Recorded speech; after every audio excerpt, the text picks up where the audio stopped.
you put your hands together for the father of the bride, Peter?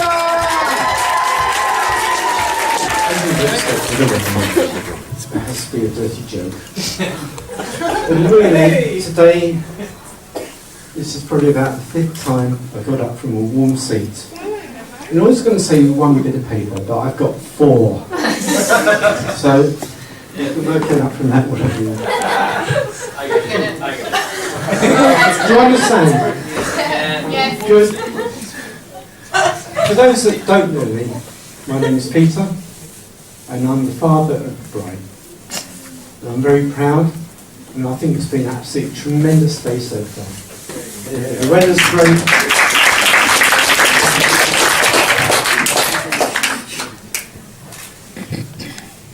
And I have the great honour and privilege of making the first speech of the day. Rebecca has warned me not to make any dad jokes because no one will understand them. I think I have to wait and see, but she's probably right. And I think also that John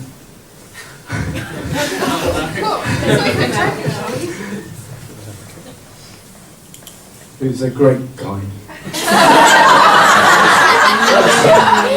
He's on a warning, and I think he's on a yellow card at the moment, so he's got to be a good boy. I'd like to start on behalf of the bride's mother, Jill, myself and the groom's parents, Tina and John, in giving a warm welcome to all relatives and friends that have joined us today to celebrate Rebecca and Edward's wedding.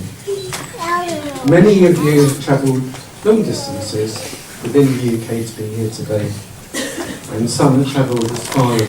And I think those 2 people should actually stand up and say, here I am, yet embarrassing. Come on, John.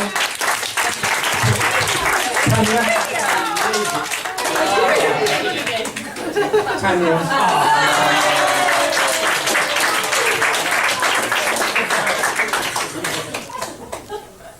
To Tina, John, and the entire family, you could say that today our family trees have sprouted a new branch or green shoots. Is that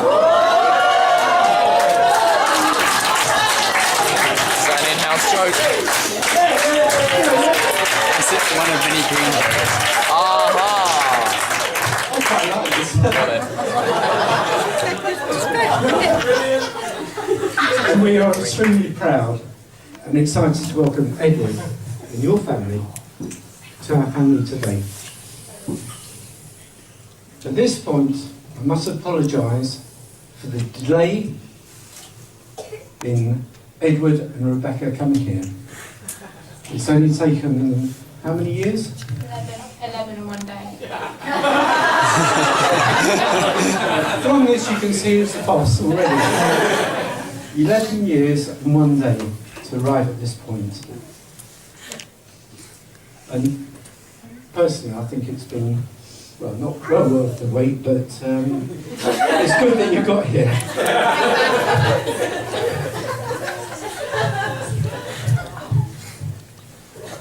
Reflecting back on the last 29 years, both Jill and myself have been immensely proud of Rebecca. And today I see an independent, attractive, elegant and stunning young woman embarking on the next stage of her life. Even from the days of primary school, Rebecca's been fanatical about all things sporting. And she's been involved in ballet, which is not sporting, but you know, it's something that you go through if you're a girl, I suppose.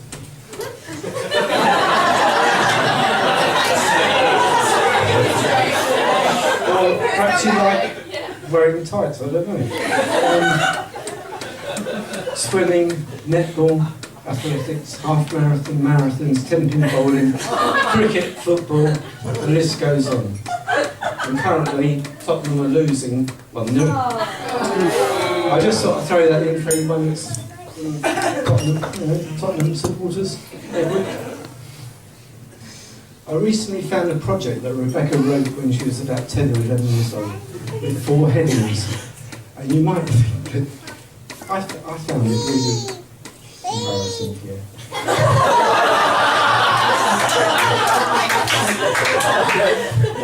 And for those that are on a certain table and it's drinking, and Rebecca.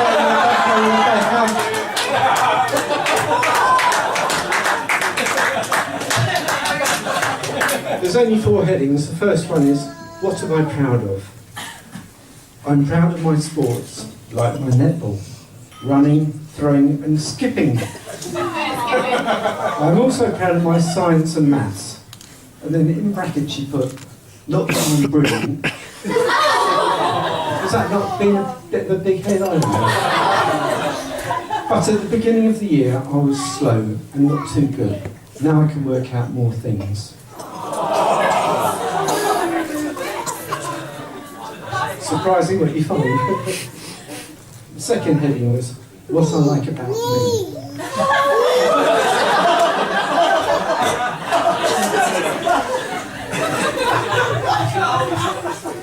I am fantastic. No.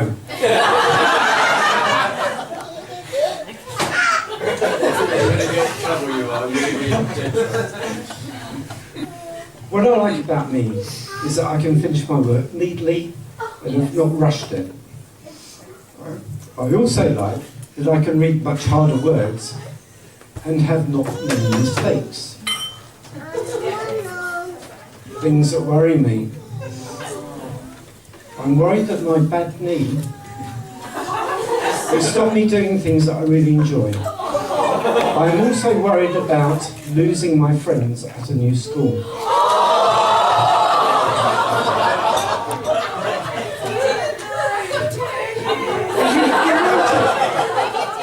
You wrote it. How I'd like to improve. I would like to improve on my art, but sometimes I mess it all up. So she's not very good at painting, right? So I would also like to be better at my running, as I want to be a little bit faster. Do you remember that? 10 or 11. Sorry, you must remember. Took the ages to find it.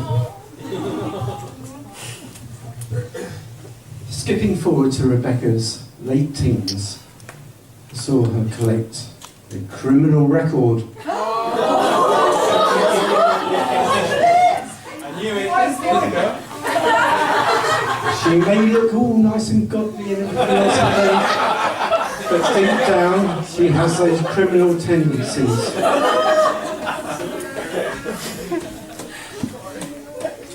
She was in such a rush to drive to Edwards that she was stopped by the police for speeding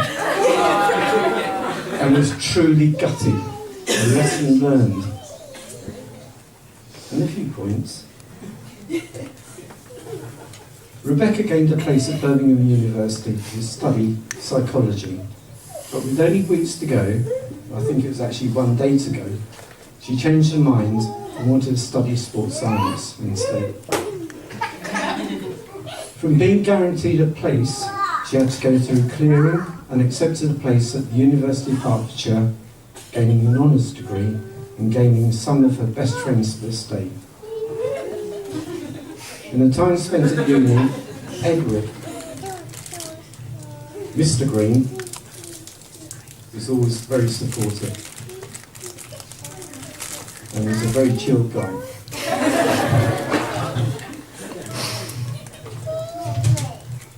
Bit about Edward. Yeah.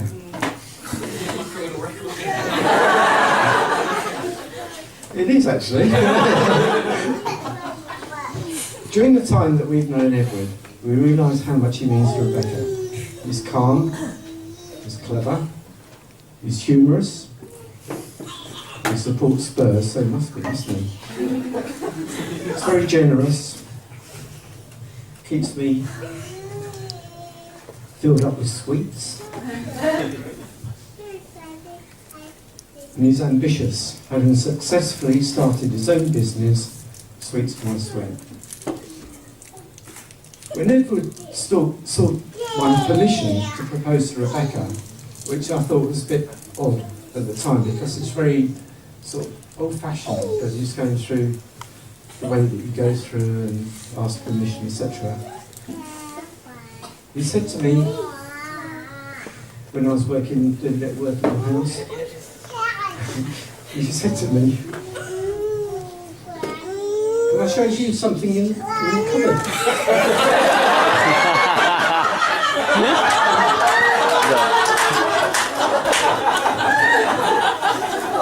I thought, what's all this about?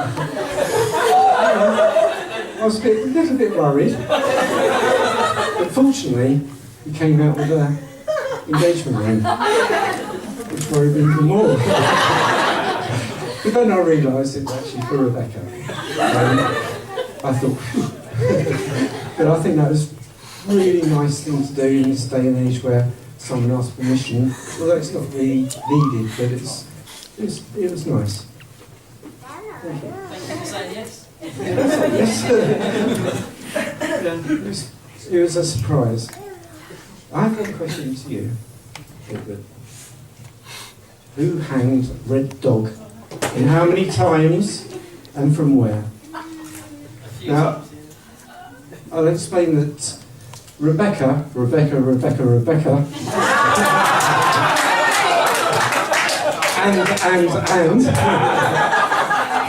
and they're not supposed to be small sips, but big dogs. Big mouthful. That's it. Whoa! Do you want to come up here? But Rebecca had this soft toy that was shaped like a dog of sorts, and it was red. And she's had this for, God, probably since she was about 2. And she used to go to sleep with it every night. And she used to be able to do something with her fingers, and she used to go like this until the ear got worn out.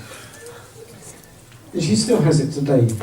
And Rebecca was very proud of this dog, and it was her comfort. But Edward wasn't quite, had the same feeling towards this dog. And I think he actually hanged it twice from the door with a tie. Suicidal dog. Suicidal, yeah. Guess what? Red Dog is not here today. But sends his best. I've been regarded as the wise old owl. It's probably because I'm old. And my eyebrows used to curl up. I had a haircut the other day, and the hairdresser said, "Do you want me to do your eyebrows?" And I thought, why not? So she did, so those eyebrows have gone now. No, I'm not wise. But my comments to you. You have always been fanatical about sporting events, especially the Olympics, the Paralympics, the Winter Olympics, anything that's sporting. Therefore, it's fitting to refer to marriage to the Olympics. Marriage is a marathon, not 100 metres, with plenty of hurdles along the way. But as long as you strive to work as a team, you'll achieve the success you deserve. This wedding is an example of their teamwork, as they have organised the event themselves. I've not been involved, but done it all themselves, and I think really they deserve the appreciation for that. So a big clap.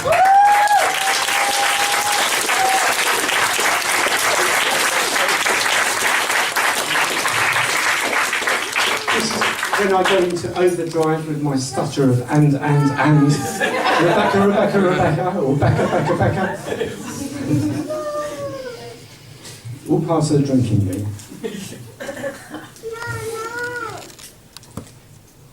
Rebecca and Edward, I'm sure there will be gold medals along the way. Today is a true wedding experience. So it's been a publicity for Tina. And one of the proudest days of our lives.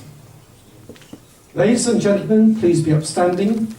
To raise your glasses to Rebecca and Edward, the new Mr. and Mrs. Green, and Red Dog.